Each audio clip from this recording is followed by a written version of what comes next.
Hello and welcome to Minds in Motion with Dr. K, the show where we delve into the stories and insight of leaders who are changing the world as they share their challenges and successes in this ever-changing landscape of our time. I'm your host, Dr. Capel, and today we are going to share part 2 of navigating the corporate labyrinth, Millennials leading in this disruptive era. We have yet another thought-provoking solo presentation. Today, I'm going to be focusing on a group that is reshaping the corporate landscape. Last episode, we dealt with navigating traditional structures, leadership gaps, clash of generations, and embracing technology and change. Join me as we explore the additional hurdles millennial leaders may face and the unique perspective they bring to the table. So today I want to kick it off and delve into work-life integration. In today's episode, we will begin by discussing what does work-life integration look like in this era. Millennials are known for valuing work-life balance and seeking purpose in their careers. How do they balance these values with the demands that are placed on their leadership roles?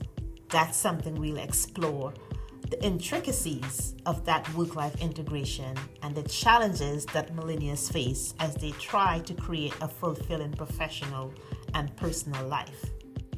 So in balancing work-life integration, there are certain strategies that can be employed. Setting clear boundaries. These millennial leaders must learn how to establish clear boundaries between work and personal life, both for themselves and their team members, thereby encouraging open communication about workload and expectations in order to prevent burnout. And burnout is real. And now we're talking about fatigue is being added to that burnout. So we want to make sure that we are, employing the right type of work-life integration. We want to implement some flexibility in work arrangements, and that would allow employees to balance personal commitments with professional responsibilities. Also encouraging a result-oriented work environment, whereby you're focusing more on productivity rather than rigid working hours. I know right now we have a lot of hybrid work going on where, some people are working purely remote and some are working remotely, as well as spending a couple of days in the office in a hybrid type of structure. So we want to make sure that healthy work-life balance is being demonstrated. One of the things that millennial leaders need to do is encourage employees to take advantage of their vacation days and also prioritize self-care. Because, a whole person comes to work every day with not just work on their mind. So being able to have that me time, as I like to call it, and prioritizing time for self-care, scheduling you on your calendar is very important. One of the other areas to help with that work-life integration is a big one that I know a lot of leaders, as I work with them on a daily basis, they struggle with, and that's delegation, that big word. How to delegate effectively. I hear so many excuses why they are not delegating. And my responsibility as a coach is to show them why they should delegate. When they delegate, what they do, they're going to empower team members by delegating tasks appropriately. It's also going to help to stretch and grow those team members. Being careful to distribute responsibilities and avoid micromanaging. So as you delegate, you want to ensure that the team members have the capacity to be able to function in the capacity, to function the roles to which you are delegating. Because if you hold on to everything that you've been doing because of the comfortability of it, then you will find yourself as a leader consistently working one level down. So as you move up in leadership, you must learn how to delegate and delegate correctly. Being sure that you clearly communicate what needs to happen with the work or the assignments or taskings that you are delegating, and ensuring that it is equitably distributed among team members in order to avoid or prevent excessive stress on any one individual. So by doing so, you also want to promote a supportive culture, and that's fostering a workplace culture that values employees' well-being as well as their mental health. Leaders, remember, a whole person comes to work each day with other problems other than work on their mind. So being careful to avoid fatigue and burnout is a real thing. Providing resources and support for managing stress as well as maintaining a healthy work-life balance is something that you want to ensure as you provide that supportive culture. Another thing you can do is having regular check-ins. Because as you delegate these responsibilities, you don't just leave them out to sea, right? But you want to conduct regular check-ins with a team member. You want to assess the workload. You want to address any concerns. You want to provide any type of support that they may need.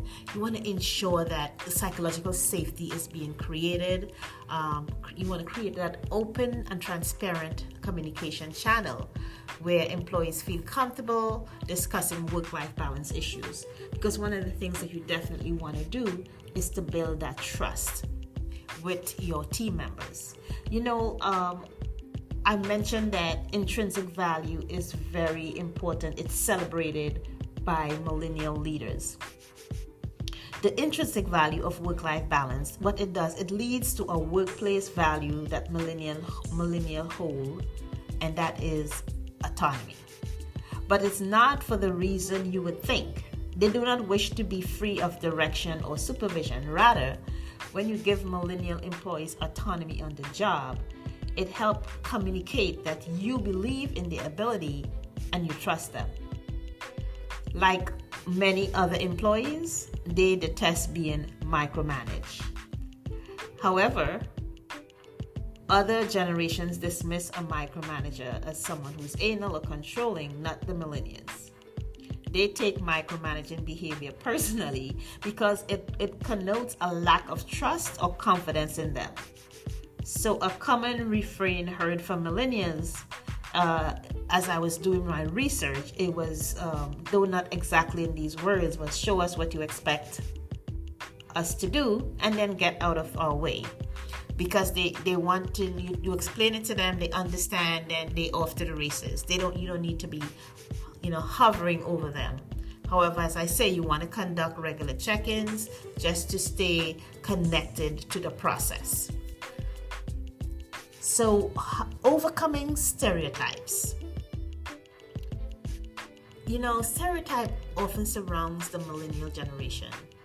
And it's from being labeled as entitled to having a fear of commitment. But how do millennial leaders overcome these stereotypes and prove their capabilities in the corporate arena? Let's discuss strategies for dispelling the myths and earning that respect of their peers. Millennial leaders can overcome those stereotypes and demonstrate their capability in the corporate arena. And they can do this through a combination of proactive strategies and consistent, effective leadership practices. So I want to share some key approaches. Showcasing results and achievements.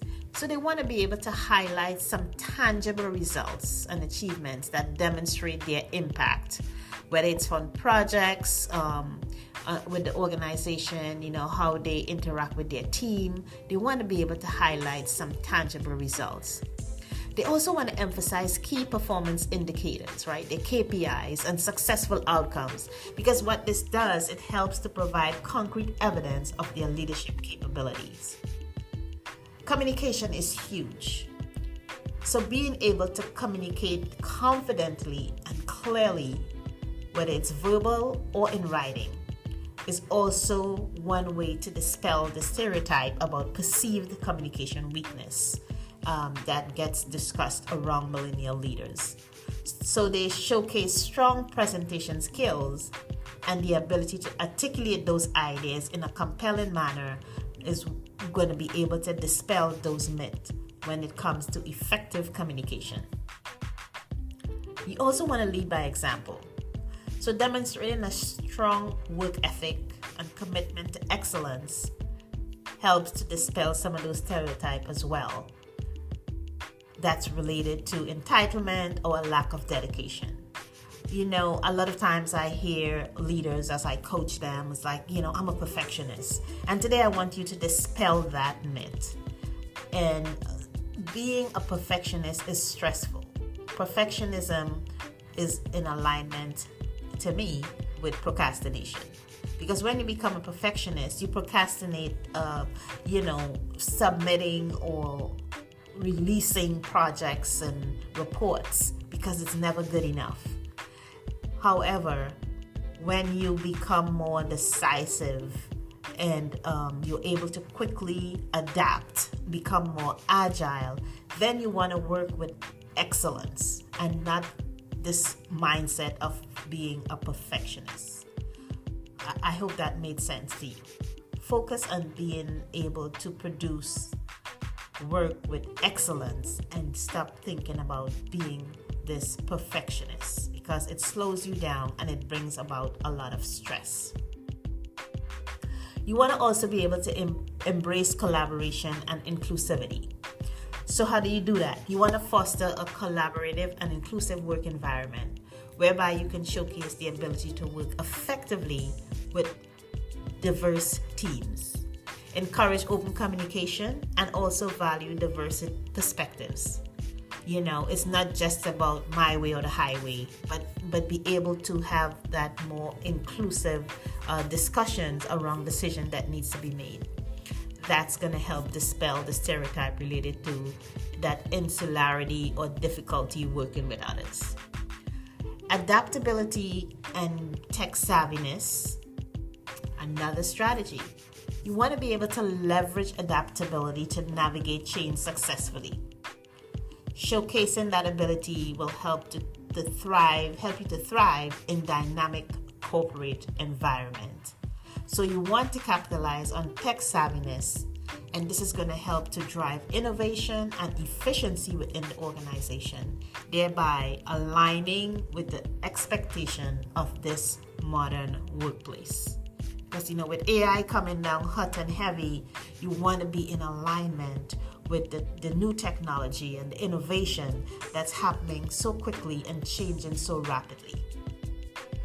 You also want to build strong relationships, right? So cultivating positive relationship with your colleagues, with superiors and subordinates will help dispel the stereotype related to interpersonal skills. Working remotely causes this to be a little difficult for some of the millennial leaders because they don't have that face-to-face interaction. Building those interpersonal skills tend to be a bit difficult. But one of the things you can do is, schedule some coffee chats so you can reach across the other colleagues and interact with what's going on with you, what's going on with them, so that you don't feel isolated and working in that siloed space as a work from home employee. So network actively and engage in even some mentorship, because what that does, it demonstrates an understanding of the importance of professional relationships. So seeking out that mentorship and guidance from other experienced bosses or peers within the organization who can provide that valuable insight and support. When you establish that mentor-mentee relationship, it helps bridge generational gaps. So if you're a millennial, maybe seek out a Gen Xer or a baby boomer who can bridge the gap and accelerate your leadership development. Continuous learning is also, a good way, so you can demonstrate a commitment to ongoing learning and skill development, because what this does is going to counter the stereotype related to perceived inexperience. So always wanting to stay relevant, always wanting to be learning continuously, and improving and growing your knowledge base. Pursue maybe additional certification, attend relevant workshops, stay informed about industry trends. a lot of millennial leaders that I've come across, they're not up on the industry trends because I guess they're so enamored with all the projects and everything that's going on that they don't find the time to read or do some research on what are some of the new things that's coming down, some of the trends that's coming down in the industry. So, find some time to ensure that you are up to date on those industry trends. Another thing that's helpful is advocating for purpose-driven leadership. What do I mean by that? You want to emphasize that commitment by aligning professional goals with that broader value and mission of the organization, which is going to showcase a passion for making a positive impact that aligns with the values of the millennial generation and the organization, right? So that purpose-driven leadership. Seek feedback and iterate. A lot of leaders do not seek feedback for one reason or the other. You give it, but you don't seek it out. But by seeking feedback is one way that you can identify your blind spots. Actively seek feedback from your peers and superiors in order to identify areas for improvement, right? A good way is getting a 360 assessment. That's something my company offers, and also debriefs a 360, so you can definitely see areas for opportunities and growth. Demonstrate a willingness to learn and grow by incorporating feedback into your leadership practices.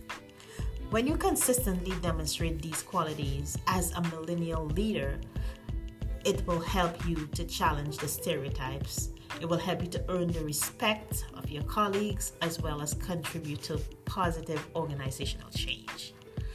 Proving those capabilities is an ongoing process, right? It's not a one and done. It's an ongoing, it's continuous, right? It's iterative. And being strategic and thoughtful, having a strategic and thoughtful approach is going to help build a strong foundation for effective leadership. So in a world where, experience is highly valued in this corporate landscape, how are millennials leaders finding mentors and accessing learning opportunities in order to grow their roles? I want to explore a little bit the importance of mentorship and continuous learning as millennial leaders strive to excel in their leadership position. So a lot of millennial leaders are seeking mentorship and that continuous learning so that they can grow in their leadership position and employ various strategies so they can foster professional growth. So I'm going to share with you some approaches that you can use. One of them, I mentioned earlier, is networking within the organization. Attend company events, workshops, seminars, so you can connect with other experienced professionals. Participate in team building. Formal mentorship programs, right? Inquire about or participate in any formal mentorship programs that may be offered by the organization, or seek it out externally. Looking at maybe online platforms where you can utilize professional networking. LinkedIn may be one place to connect with leaders in your particular industry. Joining online communities is another way to engage in discussions. Seeking advice, learning from the experience of others. You also want to take advantage of opportunities to learn from, keynote speakers, participants in panel discussions if you attend conferences, and then you also want to connect with those potential mentors. Alumni networking is another good place. Seeking feedback and guidance from colleagues, where you then able to establish open communication with colleagues and supervisors and seek constructive feedback on your performance. You can then use this feedback as opportunities to discuss your career goals, to seek advice, or even identify areas for improvement. Another thing that's really important because of the clash of the generation is reverse mentoring. So what is reverse mentoring? It's embracing the concept of where younger professionals share their expertise in the areas like technology with the more experienced leaders. And then there could be a reciprocal learning environment where leaders can help, the more experienced leaders can help millennial leaders to grow in their leadership, to bring more structure, and helping them to open the doors for that mentorship opportunities. So it's a reciprocal where both parties benefit. So when you adopt this proactive and multifaceted approach to all the things that I've mentioned, or as many as you can avail yourself to, you want to take advantage of these things, and the millennials can then create what I call like a robust support system for mentorship, for continuous learning, building and maintaining network of mentors and peers who are invested in their professional development. It's definitely essential for long-term success and helping you to be rightly positioned for leadership growth within the organization. So I really hope that today's podcast helped, with any millennial leader who may be listening to me and have been having some of these struggles. I hope some of these strategies that I share have been helpful. So as I conclude part 2 of our solo presentation on millennials who are leading in a disruptive era, it is quite clear that these leaders face a unique set of challenges, from navigating traditional structures to finding the right mentors. Millennial leaders are shaping the future of the corporate world. However, it's crucial for organizations to recognize and support their growth, thereby fostering an environment where these leaders can thrive. So if your leadership team is currently grappling with any of these challenges that I've mentioned, we invite you to reach out to Alpha Consulting and Coaching LLC. You can contact us via email at info@drannecapel.com or visit our website at mpoweryou.io, and that's spelled MPOWERU.io. I welcome the opportunity to engage in a conversation with you about how our services can effectively support your leaders in navigating these hurdles. Thank you for joining us on Minds in Motion with Dr. K. Until next time, I'm your host, Dr. K, signing off. Remember to be stronger than your excuses and always, always empower you. Like and share this podcast with others. See you next time.